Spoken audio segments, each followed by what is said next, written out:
Здравствуйте, товарищи! Добро пожаловать на канал Trip TV. С вами тот самый Константин.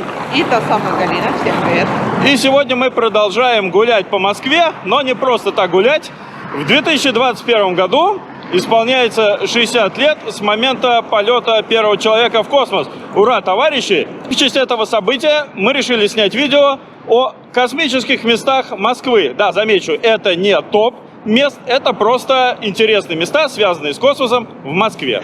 К сожалению, текущая эпидемиологическая ситуация не позволяет свободно гулять по музеям, но мы вам их покажем снаружи, расскажем, где они находятся. Музеи сами мы посещать не будем, но постараемся рассказать немножко об их экспозиции. Сейчас мы находимся в районе Динамо, и у нас за спиной бюст Константину Эдуардовичу Циолковскому, который родился еще в середине 19 века и считается основоположником космонавтики. Он очень был увлечен этими идеями, писал немало научно-популярных книг и монографий, и, думаю, знаком каждому из наших зрителей.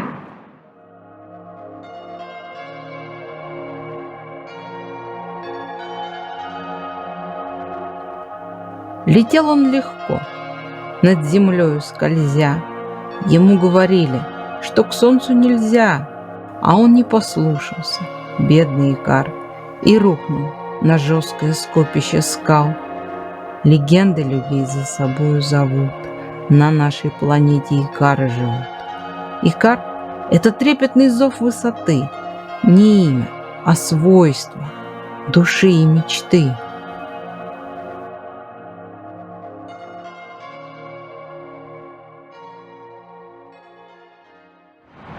В современном мире все слишком быстро, современные технологии очень упростили нам жизнь, и теперь для того, чтобы оказаться на другой планете, достаточно просто открыть Google. Но если хочешь уже действительно все потрогать, то можно запустить компьютерную игру и воочию убедиться и превозмогать космос, не слезая с дивана. А в конце 19 века и в начале 20 века люди мечтали о звездах, рассматривая их снизу на ночном небе, либо читая книги Жюля Верна, узнавая о первых аэропланах, и мечтали сами когда-нибудь оказаться на этих звездах. И вот эти самые мечты заставляли людей двигаться вперед, изобретать и открывать новое, познавать мир, а не то, что у нас сейчас, к сожалению. Хотя мы все равно искренне надеемся на то, что люди рано или поздно выйдут в космос, у нас будут и базы на Луне, и базы на Марсе, и не будет вот этих всех дрызг. А некоторые люди, которые обладали достаточным математическим аппаратом или хотя бы были знакомы с естествознанием, даже пытались рассчитать, как же можно устроить такой летательный аппарат, на каком же топливе его можно будет вскормить, чтобы он смог долететь до звезд. Потому что дрова все-таки очень неэффективное топливо. Паровая машина в космосе работает, но как-то не особо хорошо. В принципе, самое главное, на самом деле, не столько в космосе, сколько подняться, оторваться от нашей планеты. И Юрий Гагарин смог это сделать, поднялся, сделал облет вокруг нашей планеты, и действительно это был в свое время прорыв для космической эры.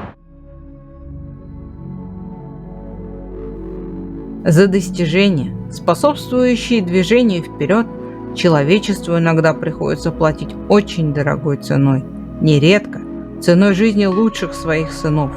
Но это движение по пути прогресса неодолимо. Эстафету научного подвига подхватывают другие, и верные памяти товарищей идут дальше. Ведь нет большего счастья, чем служить людям.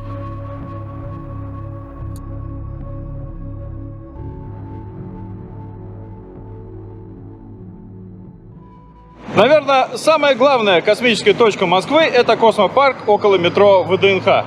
Здесь много инсталляций, посвященных космической тематике. Сам парк разбит вокруг монумента покорителям космоса, который был построен в 1964 году. А в основании данного монумента уже в 1980 году был открыт мемориальный музей. А на входе в парк расположены две сферы. Одна символизирует нашу планету Земля, на ней отмечены города и океаны. А вторая — это звездное небо, правда, немножко вывернутое наизнанку, но там можно наблюдать созвездия и другие космические тела. А чуть дальше уже модель Солнечной системы с солнечными часами в середине. Аллею украшают звезды. Каждая из этих звезд символизирует важную веху в истории освоения космоса. Начиная с запуска первого искусственного спутника, продолжая освоением Луны, запуском первого человека в космос, выходом человека в космос, первой женщиной в космос, первой стыковкой и первой станцией на орбите Земли. Сергей Павлович Королев, главный конструктор советского космоса. Без этого бы человека мы не попали бы на орбиту, ну и вообще сидели бы в колыбели человечества. Считается, что идеей полетов Сергей Павлович Королев заболел еще в детстве, в 13 году, наблюдая за первыми полетами аэроплана под управлением Сергея Уточкина. Он закончил в конце 20-х годов аэромеханическое отделение Бауманки и даже окончил в 30-х годах аэроклуб, обладал лицензией летчика. Но идея полета не просто самолета, не просто ракеты вдоль Земли, управляемые на ракетном топливе, но ракеты, поднимаемые вверх, не оставляла его. И в 60-х годах эти идеи осуществились. 12 апреля 1961 года. Полет космического корабля «Восток» с Юрием Алексеевичем Гагариным на борту. Первый полет человека в космос. Знаменательное событие произошло 60 лет назад. На дворе 2021 год. Москвичи-космонавты, дважды побывавшие в космосе, дважды герои Советского Союза. К примеру, Светлана Савицкая, вторая женщина-космонавт, в 80-х годах дважды побывала в космосе, должна была третий раз лететь в составе женского экипажа, но данный полет не состоялся. Соловьев Владимир Алексеевич в общей сложности, два раза побывав в космосе, провел в космосе целый год.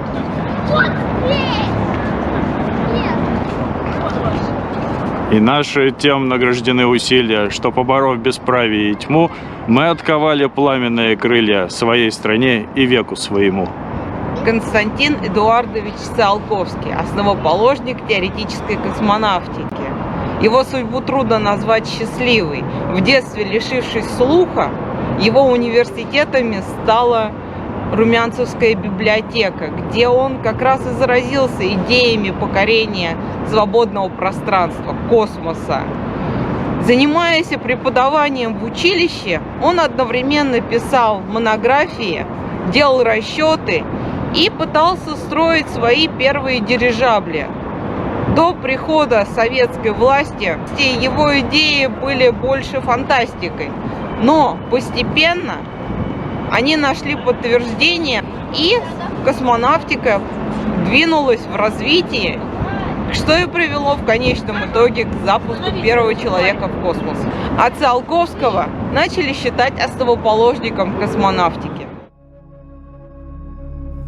Время иногда неумолимо стирает облики прошлого, но идеи и труды Константина Эдуардовича будут все более и более привлекать к себе внимание по мере дальнейшего развития ракетной техники.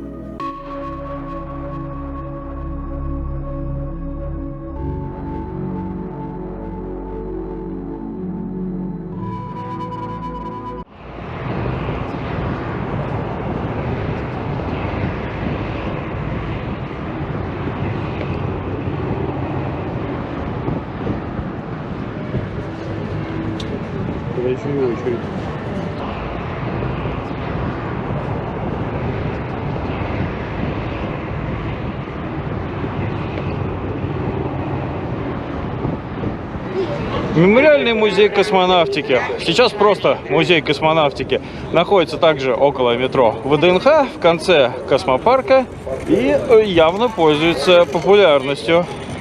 Да, открытый в 80-х годах, Он был в начале 2000-х отреконструирован, его площадь была увеличена в 4 раза, и теперь в его экспозициях можно познакомиться с жизнью космонавтов на орбите, с историей зарождения космонавтики, с чучелами первых собак, которые были отправлены для испытания. В общем, Да. экспозиция довольно широкая и интересная. Если честно, я в детстве мечтался попасть в этот музей, но как-то не складывался. Был там внутри один раз, но в доковидную эпоху.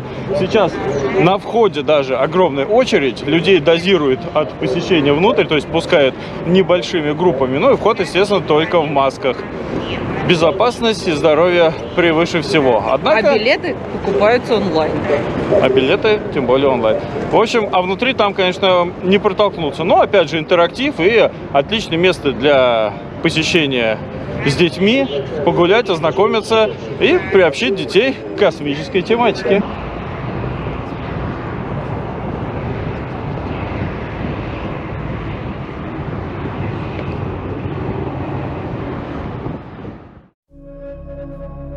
Находясь в заключении, за несколько дней до своей смерти я пишу этот проект.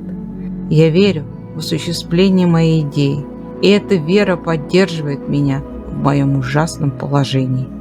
Если же моя идея после тщательного обсуждения учеными-специалистами будет признана исполнимой, то я буду счастлив тем, что окажу огромную услугу Родине и человечеству. Я спокойно тогда встречу смерть, зная, что моя идея не погибнет вместе со мной, а будет существовать среди человечества, для которого я готов был пожертвовать своей жизнью.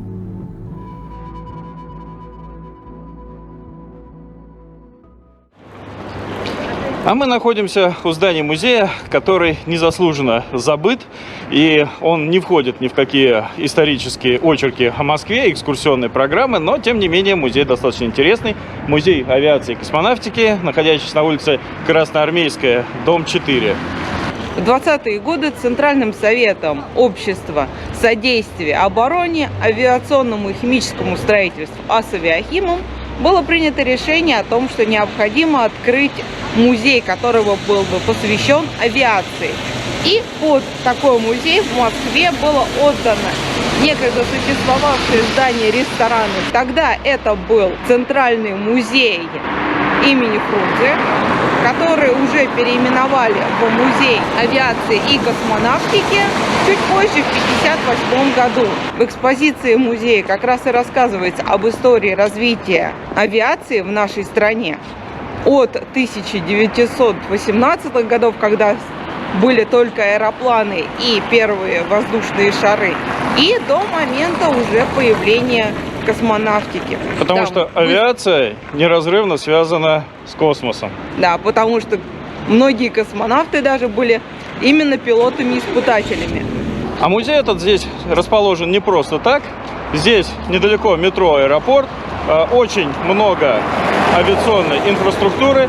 Здесь расположено Ходынское поле, некогда взлетная посадочная полоса, но сейчас все уже застроено. И Илюшинский завод, опять же. Поэтому все здания в округе — это бывшие подведомственные жилые здания.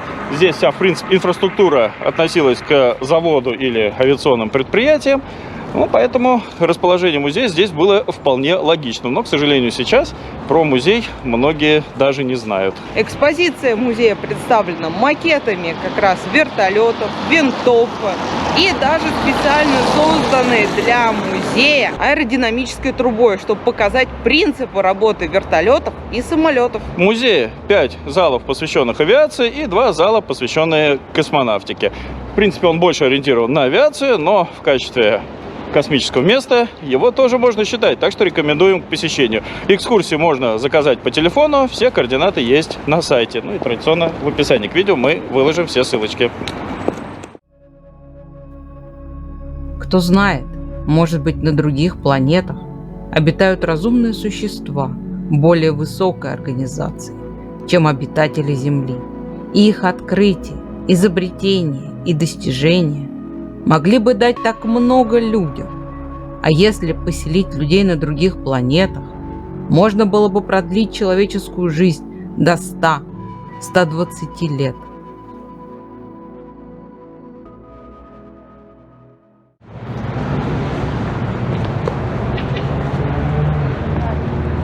Мы находимся в небольшом скверике, недалеко от космопарка, от музея космонавтики и от ВДНХ. Здесь проходит Останкинская улица, там улица академика Королева, а в парке мы видим памятник искусственному спутнику Земли, первому искусственному спутнику Земли, и дом-музей академика Королева. Музеем он стал в 1975 году, а до этого с 1959 по 1966 в нем проживал сам Королев. Ныне это дом-музей, в котором сохранена вся обстановка, которая была непосредственно при академике. И теперь для публики доступна возможность ознакомиться, в какой же атмосфере творил академик свои чертежи. И открытие.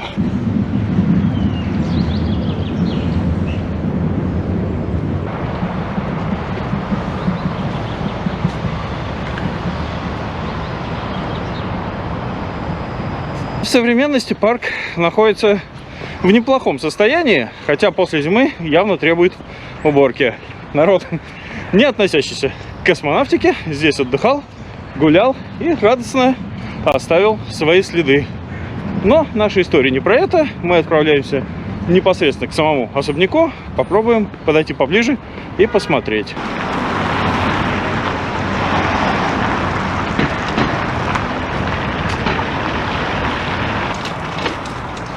Дом-музей Королева закрыт в ковидные времена, к сожалению. Но если хотите попасть внутрь, можно через сайт заказать билет и в назначенный срок попасть с экскурсией на территорию. Охранник нам все рассказал, объяснил, был крайне вежлив и даже извинился. За что отдельно уважаю таких охранников. Еще раз напоминаем, это первый Останкинский проезд, дом 28.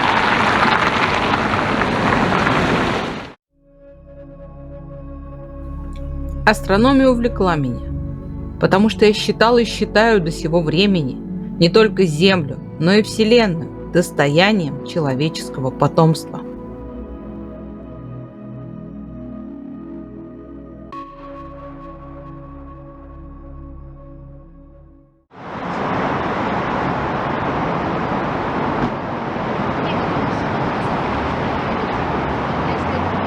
Всего в 5 минутах ходьбы от станции метро Баррикадная по адресу улица Садовая, Кудринская, дом 5 расположен планетарий. Тоже очень знаковое и интересное космическое место Москвы. Не только с помощью ракет и двигателей можно оказаться рядом со звездами, но и с помощью астрономии. Первое оборудование для создания планетариев было изготовлено в Германии в середине 20-х годов. А уже в 27 году было принято решение о строительстве планетария в Москве. Это должен был стать 13-й планетарий, 10 из которых были уже до этого только в Германии. Причем нормально, они так быстро их там построили, чувствуется. Старались. У нас же здание было открыто в 29 году. Планетарий пользовался популярностью. Здание расширялось. В Великую Отечественную войну сотрудники планетария даже читали для военных лекции по астрономии. Некоторые из лекций были выездными.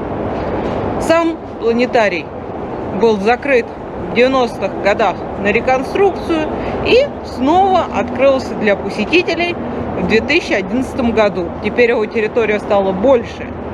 Самое интересное, что построили его за пару лет, а реконструировался он почти 10 там с лишним лет. Ну что ж, реконструировать это вам не строить. Ну ты сам понимаешь, это 90-е. В любом случае, планетарий сейчас работает, в нем проводятся лекции, сюда можно прийти. Здесь очень неплохой магазин сувениров, если вашим детям это интересно. Но в любом случае, звездное небо и прикоснуться к звездному небу, послушать лекции, посмотреть путешествие через космос. Это всегда круто и интересно.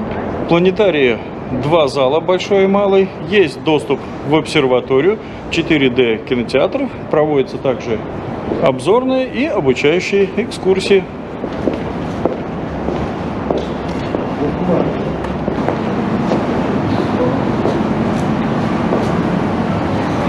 Агитавтобус Московского планетария совершил более 1000 выездов. Популяризация науки способствует формированию научного мировоззрения, в результате которого у людей появилось более ясное представление о природе и окружающем мире. Звездные войны — угроза миру. Это смотря какие звездные и какие войны.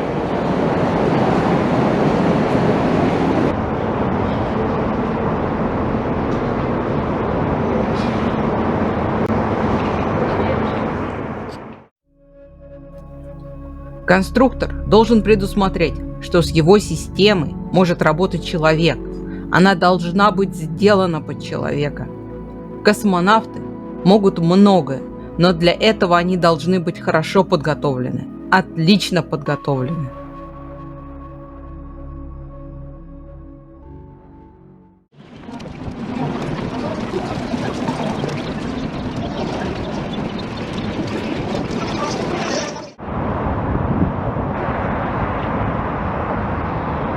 Павильон «Космос» на ВДНХ.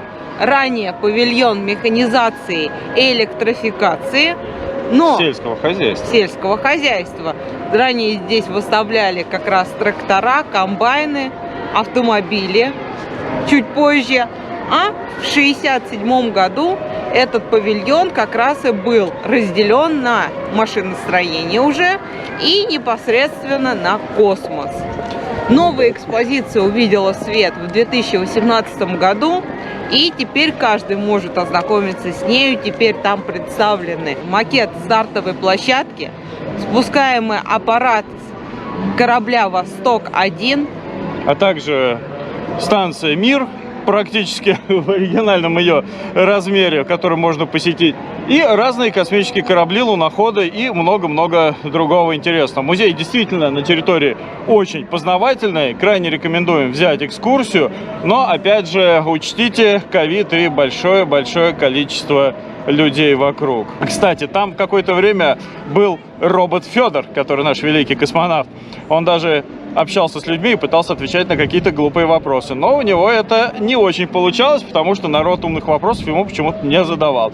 А из истории вообще этот павильон довольно-таки многострадальный, очень долго был закрыт на ВДНХ. Во времена перестройки здесь даже был овощной рынок. В общем, хорошо, что сейчас этот павильон стал космосом, и действительно здесь можно ознакомиться со всей историей и современной космонавтикой. А непосредственно перед павильоном расположена ракета «Восток-1», на которой как раз и совершил свой полет Гагарин. Ну, не надо совсем на той, на которой он совершил, но да, такая же. А для тех, кто опасается в ковидные времена посещать музеи, можете ознакомиться с экспозицией павильона «Космос» у нас в блоге. Ссылочка в описании и на экране QR-кодиком.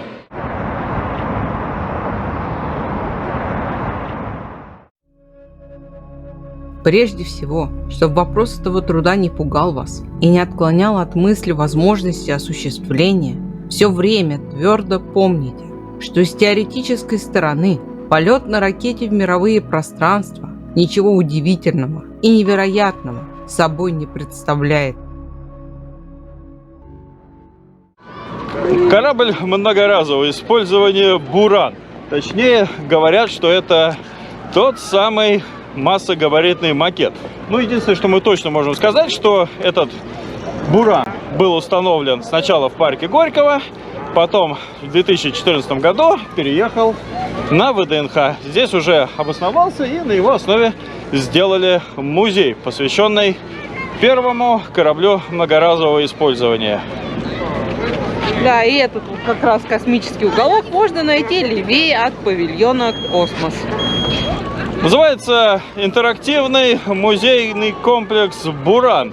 Находится на территории ВДНХ. Для того, чтобы понимать, в чем прелесть бурана, надо понимать, что такое этот буран. Правда, здесь огромное количество детей. Причем, по-моему, в любое время года их здесь очень много. Ну, потому что здесь очень неплохая детская площадка рядом. Тоже космическая. Да, космической тематики с надписью «СССР». Так что дети все-таки должны привыкать.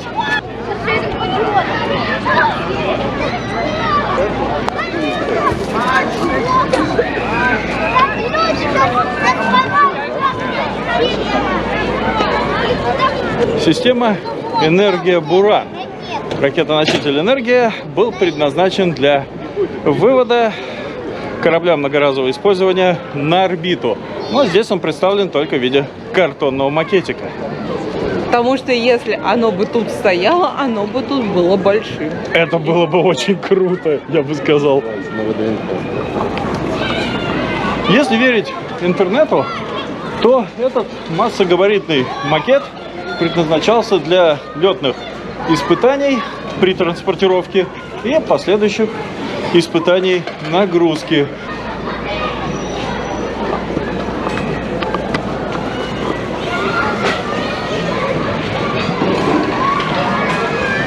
А это картонка системы МРИ «Буран» для транспортировки корабля многоразового использования «Буран».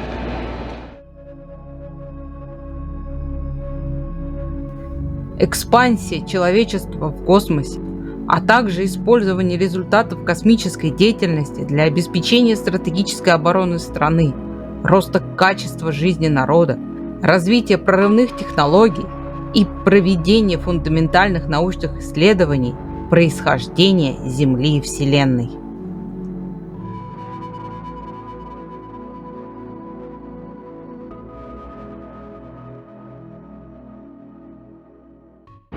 Сегодня мы вам показали достаточно интересные космические места Москвы.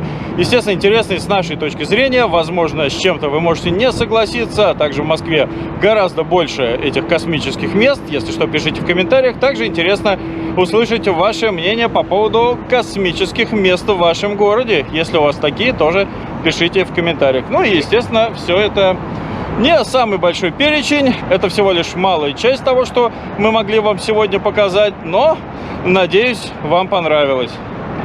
Да. И мы будем очень рады прочитать, какие же космические места есть в ваших городах. А на этом, пожалуй, все. Будем заканчивать. Ставьте лайки, подписывайтесь на канал, нажимайте на колокольчик. Сами знаете, что на этих ютубах делают.